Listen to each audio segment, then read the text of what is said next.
بسم اللہ الرحمن الرحیم۔ سورہ بقرہ آیت نمبر 49۔ اب یہاں سے کئی رکوع تک بنی اسرائیل کی کہانی چل رہی ہے۔ مدینے کے یہود کو اسلام کی دعوت دینا مقصود تھا اور حضور صلی اللہ علیہ وآلہ وسلم کی زبان مبارک سے۔ وجہ اس کی کیا تھی؟ تاکہ وہ یہ جان لیں کہ حضور صلی اللہ علیہ وآلہ وسلم سچے رسول ہیں۔ اب کیونکہ بنی اسرائیل کی کہانی آ رہی ہے تو یہ کہانی صرف کہانی نہیں ہے، ان کو پڑھتے وقت یہ نہ سوچے گا یہ بس کہانی ہے، بلکہ یہ ہمارے لیے آئی اوپنر ہے، ہمیں سکھاتی ہے کہ ہم اپنے گریبان میں جھانکیں۔ وہ سابقہ امت مسلمہ تھی، پریویس مسلم نیشن۔ یہ کہانی ہمیں کیا بتاتی ہے کہ ہم یہ دیکھیں کہ کیا ہم سے وہ خطائیں تو نہیں ہو رہی ہیں جس پر اللہ ناراض ہو جائے، کیونکہ ان سے کچھ ہوا تھا ایسا جس پہ اللہ نے ان سے یہ امامت چھین لی۔ تو امت مسلمہ کے لیے یہ صرف کہانیاں نہیں ہیں، بلکہ یہ کہانیاں ہمیں یہ بتاتی ہیں کہ ہم اپنے گریبان پہ جھانکیں اور جھانک کر یہ دیکھیں کہ کیا ہم سے وہ خطا تو نہیں ہو رہی جو ان سے ہوئی جس پر اللہ سبحانہ تعالیٰ ناراض ہوئے۔ اب دیکھیں اس سے پہلے کیا بات آئی تھی؟ اس سے پہلے یہ بات آئی تھی کہ ان کے عقیدے میں، آخرت کے عقیدے میں بگاڑ آ گیا تھا۔ انہوں نے کہا تھا کہ ہم تو بس جلیل القدر انبیاء کی اولاد ہیں، ہم کیسے چلے جائیں گے؟ یہ تو ہو ہی نہیں سکتا کہ ہم چلے جائیں دوزخ میں، ہم نہیں جائیں گے، ہم تو چوزن پیپل ہیں، بہت ہی اللہ کے چہیتے اور اللہ کے پیارے ہیں، تو ہم نہیں جائیں گے۔ تو اللہ نے کہا تھا نہیں، ایسی کوئی بات نہیں ہے۔ ہاں، وہ دوزخ میں نہیں جائے گا جو نیک عمل کر کے آئے گا، برے عمل کرو گے تو دوزخ تمہارا مقدر بنے گی۔ اب یہاں سے اللہ سبحانہ تعالیٰ ان کو یاد کروا رہے ہیں۔ کیا یاد کروا رہے ہیں؟ جب ہم نے تمہیں فرعونیوں سے نجات دی جو تم کو بدترین عذاب دیتے تھے، تمہارے بیٹوں کو قتل کر ڈالتے اور بیٹیوں کو زندہ رہنے دیتے، اور اس میں تمہارے رب کی طرف سے سخت آزمائش تھی۔ اور اس جب نجیناکم، کتنوں میں ٹوٹتا ہے؟ 3 میں۔ نجئی علیحدہ ہوا، نون زبر نا علیحدہ ہوا، کم علیحدہ ہوا۔ روٹ ورڈ کیا نکلتا ہے؟ نون جیم واو، نجو۔ نون زبر نا ہم، کم تم۔ نجو کا کیا مطلب ہوتا ہے؟ ویسے تو سادہ ترجمہ ہوتا ہے نجات دینا، لیکن اصل میں مطلب کیا ہوتا ہے؟ کسی چیز سے الگ ہونا۔ اب جب آپ کسی چیز سے الگ ہوتے ہیں تو آپ اس چیز سے دور ہو جاتے ہیں۔ تو ہم نے، یعنی نون زبر نا، ہم نے تم کو دور کیا، کم تم کو، تمہیں، یعنی کہ ہم نے تم کو نجات دی، ہم نے تم کو دور کیا۔ اب یہ دیکھیں جیم کے اوپر یہ تشدید ہے، اس کا مطلب کیا ہے؟ یہ باب تفعیل ہے، اور باب تفعیل کا کون سا صیغہ ہے؟ فعل ماضی کا، کہ بات ماضی کی ہو رہی ہے، اور جب باب تفعیل آئے تو پھر ترجمہ کیا کہ اللہ سبحانہ تعالیٰ نے ایک دم نہیں نجات دی، بلکہ آہستہ آہستہ، یعنی جو پورا پروسیس ہوا تھا وہ آہستہ آہستہ کر کے ہوا تھا۔ کس سے نجات دی؟ من سے، آل، روٹ ورڈ کیا نکلتا ہے؟ حمزہ واو لام، اہل فرعون۔ اب فرعون، اب یہ دیکھیں آل فرعون یعنی فرعون کی آل سے۔ آل کا مطلب ہوتا ہے کہ کسی کے ساتھ ذاتی تعلق قائم کرنا۔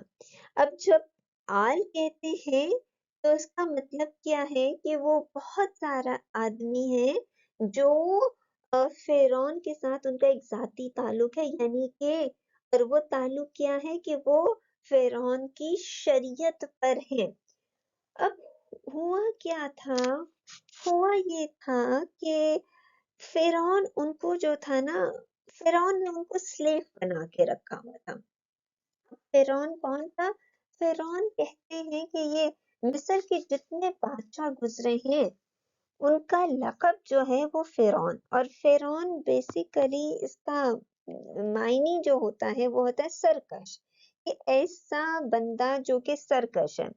اس فرعون کا نام ولید بن موسم بن ریان تھا، بعض نے موسم بن ریان بھی کہا ہے، اور یہ بن ارم بن سام بن نوح کی اولاد میں سے۔ اس کی کنیت جو تھی وہ ابو مرا تھی، اصل میں فارسیوں کی اصل میں سے تھا۔ تو اللہ سبحانہ تعالیٰ نے تم کو الگ کیا۔ اب کس سے؟ آل، یعنی کہ آل فرعون کا معنی کیا ہے؟ کہ کسی ایک انسان سے نہیں بلکہ پورا ایک لشکر ہے جو فرعونی شریعت پر ہے۔ اب اس بندے کا تعلق اس کے ساتھ ہے کیونکہ شریعت کے اعتبار سے یہ ایک ہی شریعت کو فالو کریں۔ اب یہ اس کا تعلق اس سے، اس کا تعلق اس سے، اس کا تعلق اس سے، اس کا تعلق، یعنی یہ ایک گروپ ہے۔ یہ گروپ جو ہے وہ فرعون کو فالو کر رہے ہیں، فرعون کی شریعت پر ہے۔ تو صرف یعنی کہ صرف ایک فرعون سے نہیں، اہل فرعون اس کی پوری آرمی سے تم کو نجات دی، اس کی پوری آرمی سے تم کو الگ کیا۔ کہانی یہ ہے کہ فرعون نے ایک خواب دیکھا تھا کہ بیت المقدس کی طرف سے ایک آگ بھڑکتی ہوئی آ رہی ہے، اور اس آگ نے کیا کیا ہے، مصر کے ہر قبطی کے گھر میں یہ آگ گھس گئی ہے، بنی اسرائیل کے گھروں میں نہیں گئی ہے۔ اس کی تعبیر یہ تھی کہ بنی اسرائیل میں ایک شخص ہوگا جس کے ہاتھوں اس کا غرور ٹوٹے گا، اس کی خدائی کا دعویٰ جو ہے اس کو سزا ملے گی، وہ ٹوٹ جائے گا۔ تو اس نے چاروں طرف کے احکام پھیلا دیے تھے کہ بنی اسرائیل میں جو بچہ پیدا ہو سرکاری طور سے اس کی دیکھ بھال ہو۔ سرکاری طور سے اس کی دیکھ بھال کا مطلب کیا ہے کہ اگر لڑکا ہو تو فوراً اس کو مار دیا جائے، اور لڑکی ہو تو اس کو چھوڑ دی جائے۔ بنی اسرائیل کے اوپر بہت ظلم کیا جائے، اور ان کو سخت مشقت کے کام دیے جائیں، کیونکہ اس نے جب یہ خواب دیکھا تو وہ بہت پریشان ہو گیا تھا۔ اس کا مطلب ہے کہ میری تو حکومت جانے والی ہے اور میری تو خدائی جانے والی ہے۔ تو اس نے سلوشن یہ نکالا کہ اگر میں سارے بیٹوں کو مار دوں گا تو کون کون پھر جو ہے میرے تخت کو جو ہے وہ برباد کرے گا؟ کون؟ تو لڑکی وہ تو اتنی طاقتور ہوتی نہیں، ان کو زندہ رہنے دیتا ہوں۔ تو اس نے یہ اپنی طرف سے سلوشن نکالا تھا اپنی سلطنت بچانے کے لیے۔ یسومونکم، یسومونکم کتنوں میں ٹوٹا ہے؟ 4 میں۔ تا علیحدہ ہوا، سوم علیحدہ ہوا، واو جزم نون زبر جمع کے لیے، اور کم تم کو۔ روٹ ورڈ کیا نکلتا ہے؟ سین واو میم۔ سوم کہتے ہیں کسی چیز کی طلب میں جانا، سوم کسی چیز کی طلب میں جانا یعنی کہ تکلیف دینا۔ تو وہ تکلیف دیتا تھا۔ فرعون تمہیں کمزور جانتا تھا، اور وہ تکلیف کیوں دیتا تھا؟ وہ اس وجہ سے تکلیف دیتا تھا، اس کی طلب کیا تھی کہ تم لوگ کمزور ہو جاؤ۔ تو فرعون تمہیں کمزور کرنے کی طلب میں اپنے بندوں کو تمہاری طرف بھیج کر تم کو سزا دیتا تھا۔ اس کی طلب کیا تھی؟ اب 100 میں دیکھیں کیا ہے؟ کسی چیز کی طلب میں جانا۔ اب اس میں آپ یہ دیکھیں کہ جو سلیوری ہوتی ہے نا، جو غلامی ہوتی ہے، وہ غلامی اس کی پوری سائیکی سامنے آ رہی ہے۔ یہ سوم جو ہے نا وہ غلامی کی سائیکی ہے، کہ کسی کو غلام کیوں بناتے ہیں؟ تاکہ اس کی طاقت ٹوٹ جائے، تاکہ وہ کمزور ہو جائے، تاکہ وہ آپ کے سامنے کھڑا نہ ہو سکے۔ تو یہ سوم کا مطلب کیا ہوا کہ وہ ویسے تو اس کا سادہ ترجمہ کیا جاتا ہے نا، وہ مبتلا رکھتا تھا اور وہ تکلیف دیتا تھا تم کو، لیکن اس کی چاہت کیا تھی؟ اس کی چاہت یہ تھی کہ یہ بنی اسرائیل کبھی میرے سر کے اوپر نہ بولے، کبھی میرے سامنے نہ کھڑے ہو، یہ ہمیشہ غلام بنے رہے، یہ ہمیشہ کمزور رہے۔